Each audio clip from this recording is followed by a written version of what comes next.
Hello and welcome. My name is Suzanne and this is Money Made Magic. This is where we talk about all things budgeting, frugal living and trying to save a bit of money, maybe paying off some debt.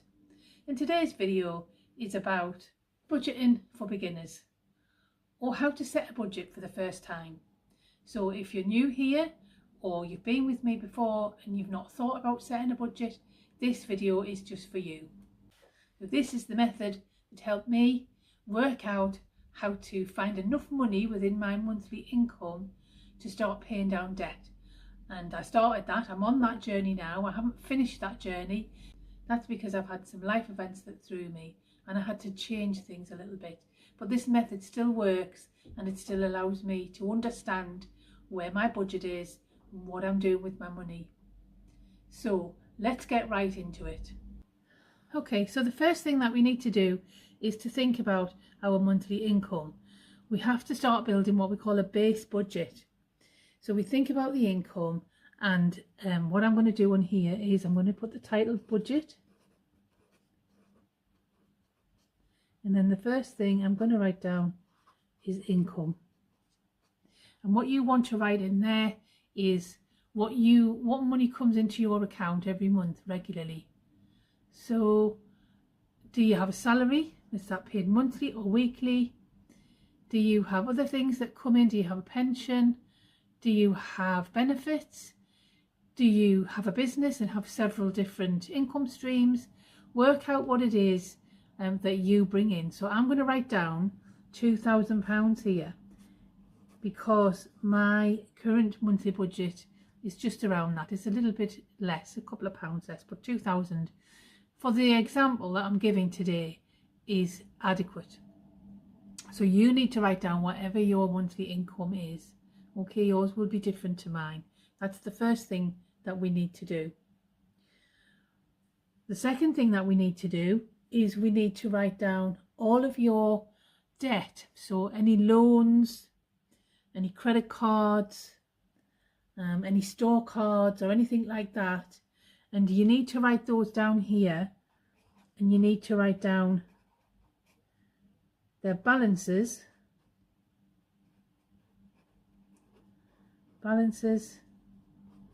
and the minimum monthly payments.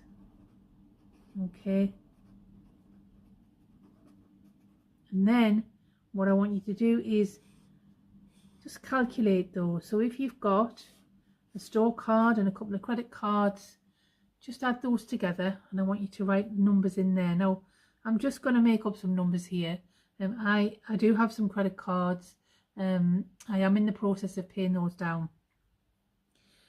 Off the top of my head, not sure what my numbers are. I think I'm paying about £300 a month into those. Balance is probably at about the £10,000 mark at the moment. But yours will be different. Okay, you will have different things. All right. So the third thing you need to do is you need to list what we call fixed expenses.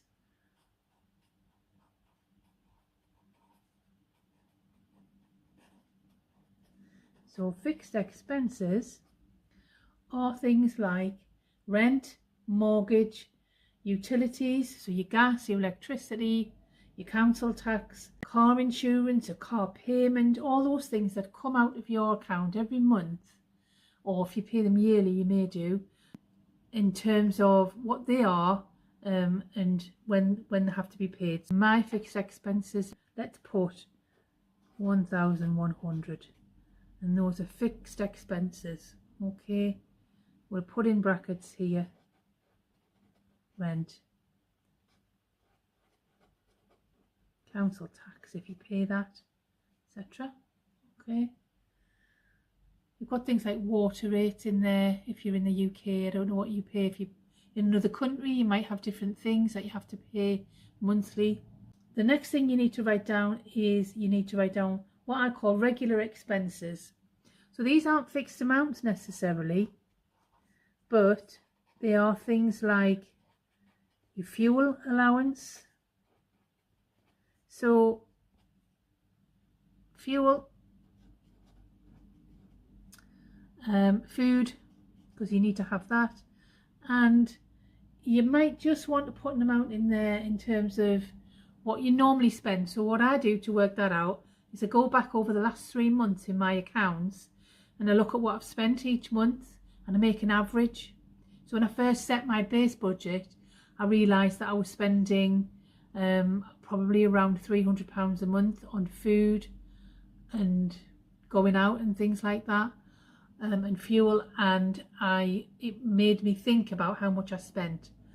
So currently I would say my example would be I'd spend about 200 on those things at the moment. Yours will be different. And then we have what we do for fun. So the fun budget, this is all the things that you do in terms of going out for meals, maybe buying clothes, obviously not essentials. If you need some new pairs of pants and socks, obviously that is an essential thing. But you know, if you're buying a new outfit to go out somewhere, birthdays, and your subscriptions. So your subscriptions are things like your Amazon Prime, your Netflix. Do you really watch Netflix anymore? Do you really use your Amazon Prime? Do you have it? And I think I saved a few £100 last year looking at my subscriptions and just cancelling out things I didn't need, things I wasn't using. I've just cancelled a gym subscription, for example. And some of you might say, what have you done that for? You need to exercise. Sure, I do. But right now for me, being in a gym isn't something that I'm doing for various reasons. I won't go into that. But I'm taking my exercise by going for a walk.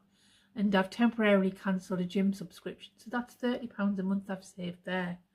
But let's come back to the listing. So you want to put down what you do for fun. Now, my fun budget here is very, very minimal. And what I have is I have what I call a coffee budget. And the coffee budget is for meeting my friends for coffee, having a takeout, going out for a meal with friends, going out with my mum for lunch, and those kinds of things. And I allocate £40 a month. Now yours will be different. You might think that you need to have more in that fun budget.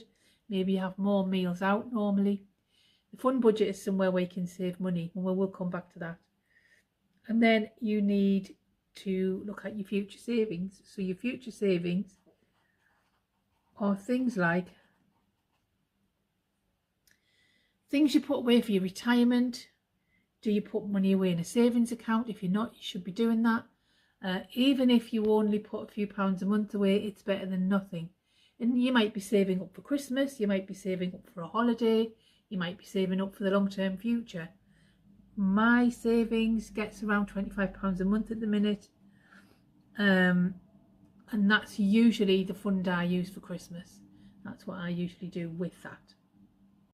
And then what we have is either a buffer or a contingency budget. And this is really important. Contingency budget. So the contingency budget is that fund that you use for when life happens. Put money into this pot every month. This year my contingency paid for extra meals out when we had a bereavement in the family. So I had unexpected visitors, unexpected travel. It served me for when my mum had to have surgery in the summer, and I spent more because I was away, I was travelling, I was driving a lot. And then I've had my own health concerns and I've had different expenditure. So my contingency budget is around £50 a month. Some months I don't touch that, some months that's just there. What I do with that is I just top it up. So if it's, if I haven't spent any contingency that month, I don't put any more in. I don't sort of accumulate. I just make sure that every month there's £50 in there in case I need extra travel money, in case I need, to buy an extra meal out somewhere, go for an extra cup of coffee with somebody. And you'd be surprised how much that happens, really. So those are the categories. So your income, what you need to do with your income is you need to take off all of these payments.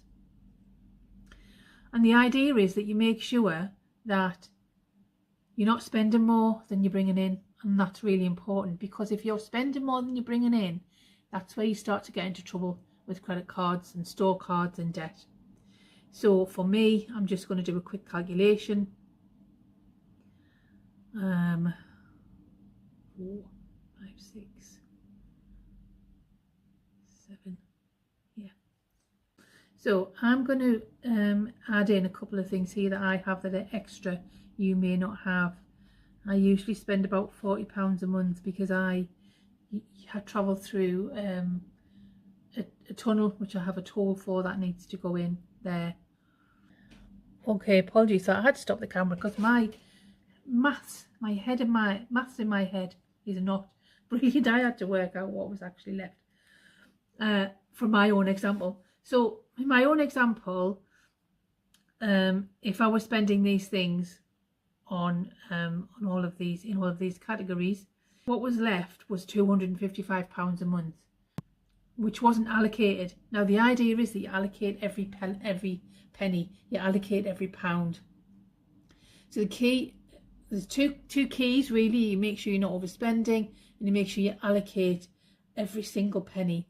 So what I used to do before I started using this method was I wasn't aware that that was what I was spending. I was perhaps spending a little bit more on things like going out for coffee and meals and not thinking about my food budget and wasting a lot of things, spending money on subscriptions. But once I got all that tailored down and I started thinking about what I didn't need, so I don't have, I do have Netflix, I don't have Amazon Prime, I don't have things like McAfee antivirus software payment that I'm paying at, all those things are gone. My gym membership's gone, etc. There's other things I'm looking at. I realised that it was £255 a month that wasn't allocated as a spend, and so what I decided to do was to start paying my debt down with that. Now it's gone a bit haywire. Okay, life happened at me, but I was actually really fortunate, because the other thing I have is I have an emergency fund, and your emergency fund is supposed to be round about £1,000. So you're supposed to always have an emergency of £1,000, and that's for things like your car breaks down unexpectedly, the cooker blows up, the dog cuts its paw and you've got a vet's bill or whatever it is. So the first thing you do is you save up for the emergency fund.